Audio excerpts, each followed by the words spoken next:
Menjadi produser dalam produksi kali ini merupakan kesempatan yang tidak saya lupakan.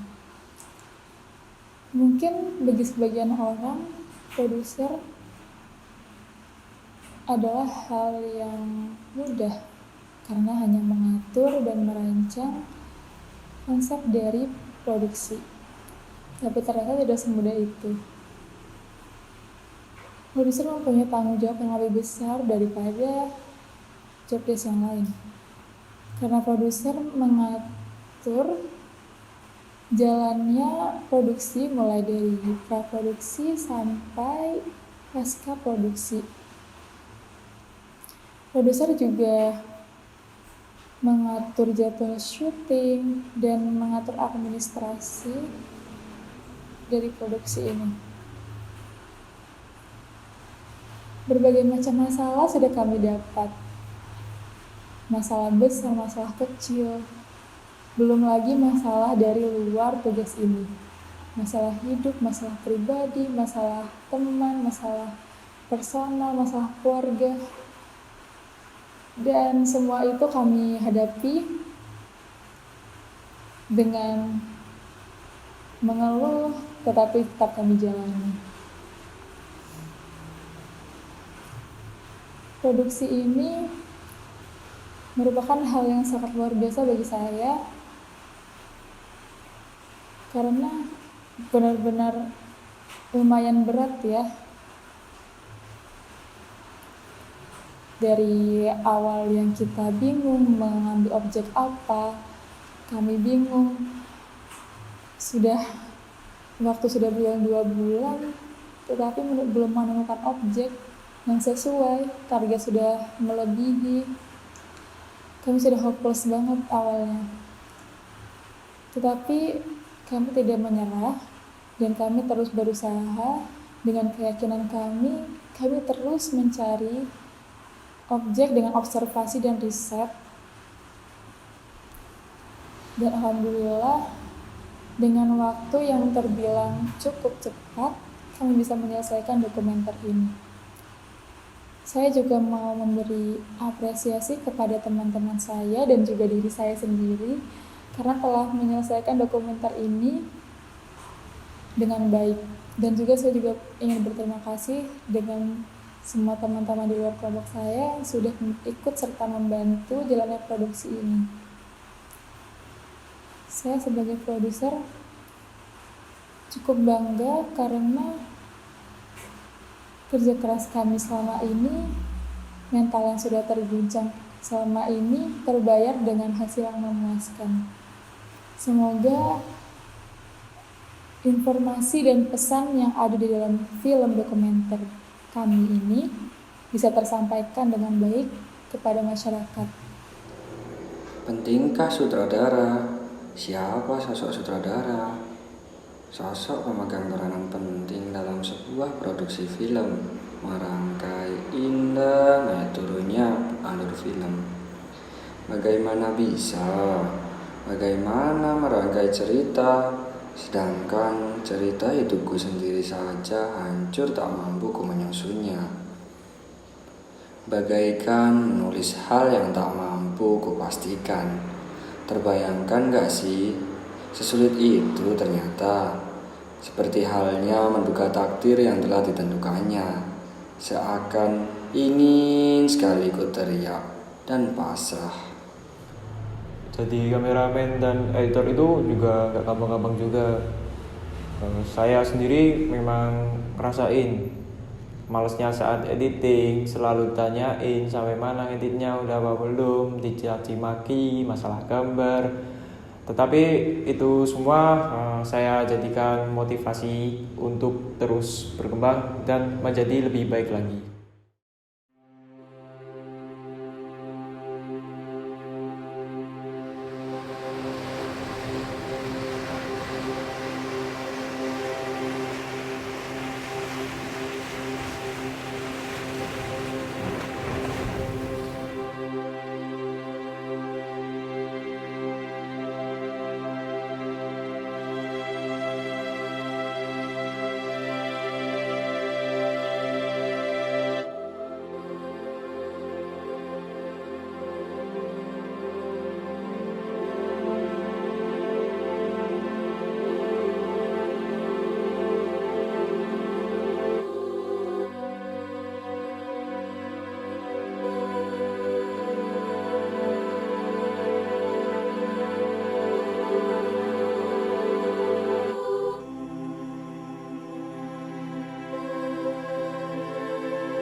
Lewat talani oke.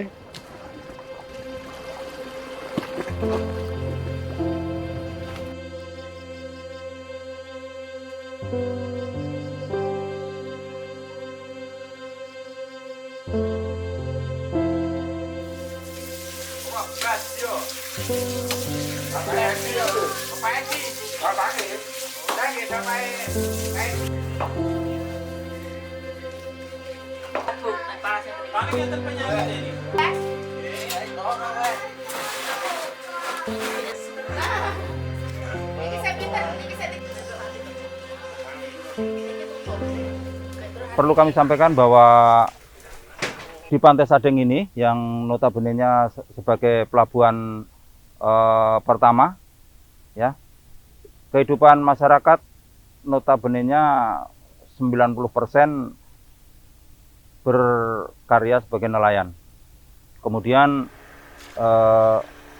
mereka dalam melaksanakan kegiatan baik mencari ikan dan sebagainya selalu kami himbau agar melaksanakan SOP yang ada.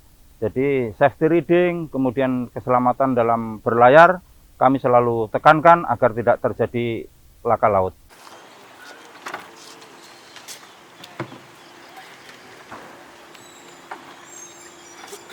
Lobster.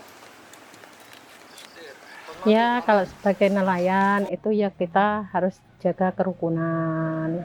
Jadi kebersamaan. Jadi kalau kita ada apa-apa, kita bisa saling bantu, saling tolong gitu aja. Kalau nelayan, cuma ya itu kehidupan nelayan itu yang kita nggak bisa pastiin. Kadang sehari dapat, kadang enggak gitu.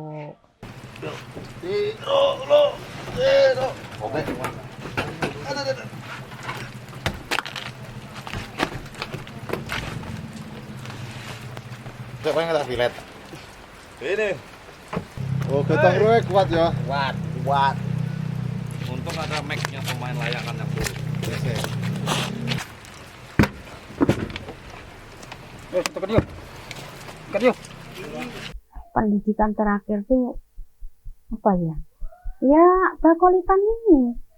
Enggak lebih dari bakolitan ya. SD.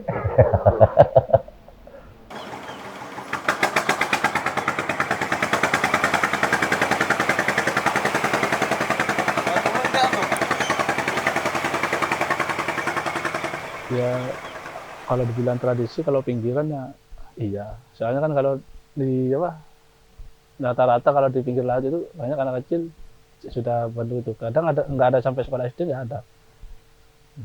Kalau pinggir pesisir itu ya. Kadang-kadang lulus SD udah nggak mau SMP, ikut nelayan. Masalahnya nelayan tuh bagus hasilnya. Terus saya mending pendidikan lah, biar tuanya nggak kayak saya itu. Kalau ya kan rezeki pendidikan itu nggak mesti kan gitu. Ya inginnya dunia pendidikan gitu. Kalau di daerah saya di Pasuruan sendiri kan kebanyakan orang tua ingin memiliki anak jadi pesantren, kebanyakan. Karena kalau di Jawa Timur sekarang kan pesantren banyak yang kayak SMP, SD, SMK itu sudah buka semua kan. Iya, kalau saya sih bagusnya dunia pendidikan begitu. Daripada nelayan kan bagus dia jenjang pendidikan. Siapa tahu dia masa depannya cerah dari nelayan. Kalau kan gini, kan ada yang bilang kalau orang pintar itu dicari orang, kan ya. Kalau orang punya pendidikan satu akhlak, kan gitu. Orang pintar punya akhlak itu dicari orang. Kalau orang goblok nggak pernah ada yang kalau itu pendidikan saya sama anak saya. Gitu. Kalau orang pintar itu nggak usah cari duit yang cari orang.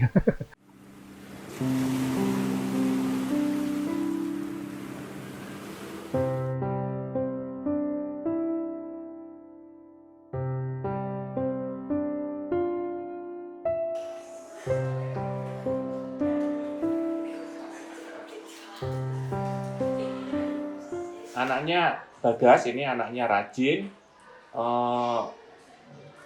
Anak ini setiap hari masuk ya dengan diantar orang tua dan jarang sekali untuk alfa atau tanpa keterangan.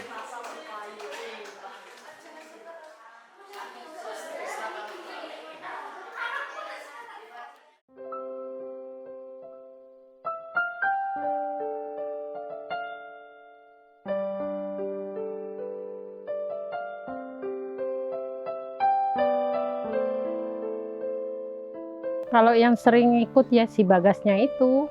Si Bagasnya kadang-kadang nggak bilang dia ke laut itu ikut orang gitu, kadang nggak bilang, dia nyelonong sendiri. Kita nggak pernah nyuruh. Kadang kita juga sebagai orang tua takut lah, bingung kalau anak nggak ada pulang. Kalau hari Sabtu sama Minggu, dia kan nggak sekolah. Gitu. Udah tiba-tiba ikut gitu, nggak tahu ikut siapa, kita nggak tahu. Yang penting dia itu senangnya, kesukaannya dia sendiri gitu. Ya udah, kita pulang-pulang tiba bawa ikan gitu. Kamu suka nggak izin dia itu tiba-tiba pergi gitu. Ya Bagas tuh ya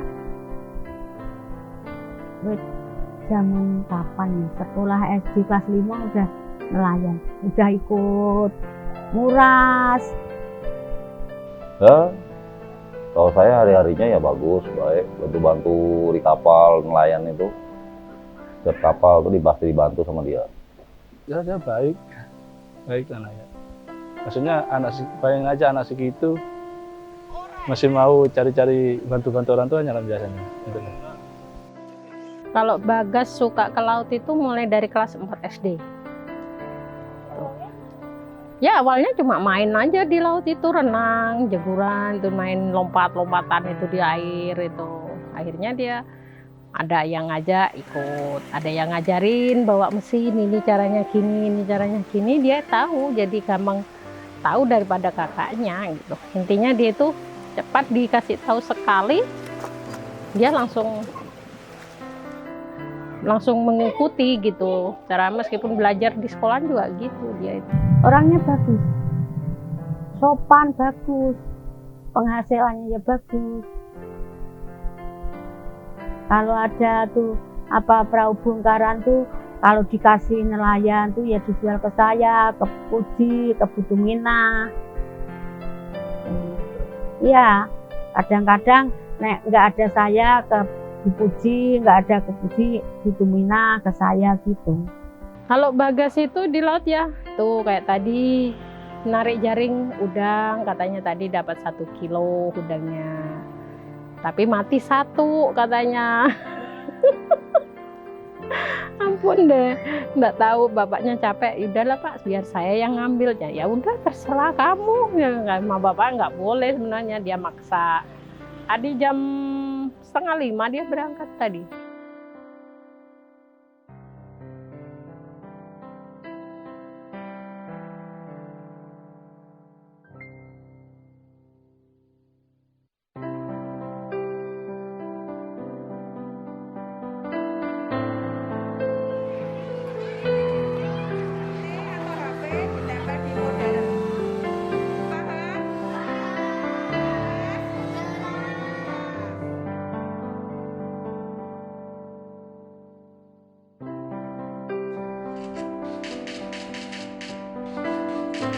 Jadi pengusaha atau jadi gamers.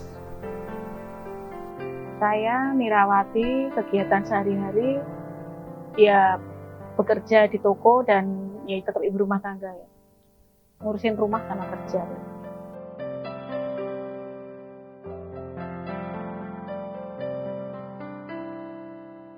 Main game, main bola, main layangan. Sekolah mungkin karena sampai sore ya, jadinya kalau pas libur aja mungkin ketemu sama teman-temannya. Kalau udah di rumah karena sekarang sekolah jarang memberikan pekerjaan rumah karena semua udah diselesaikan di sekolah ya. Kalau di rumah rebahan nge-game sama ya istirahat lah, nggak terlalu. Kalau untuk hari biasa dia jarang main keluar rumah maksudnya. Main game, nanti malamnya belajar. Sesuai apa yang berapa jam main game itu berapa jam juga belajar.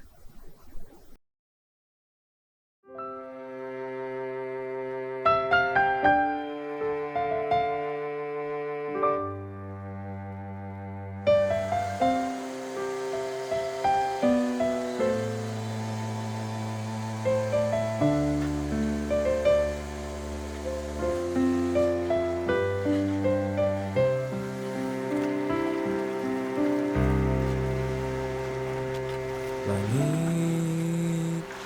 senantiasa hilang angin, perlahan mengiringi dingin, memburukku di sini di antara hidup.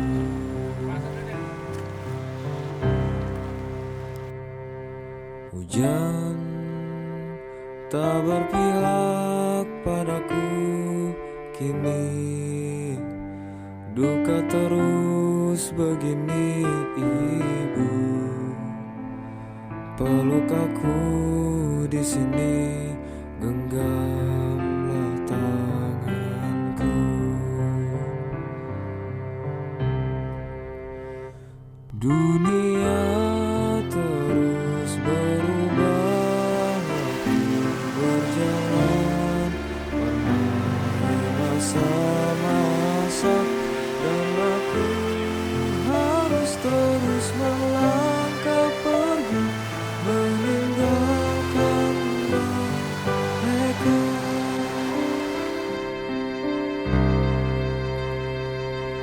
Hujan tak berpihak padaku kini, duka terus begini ibu, peluk aku di sini, genggamlah tanganku.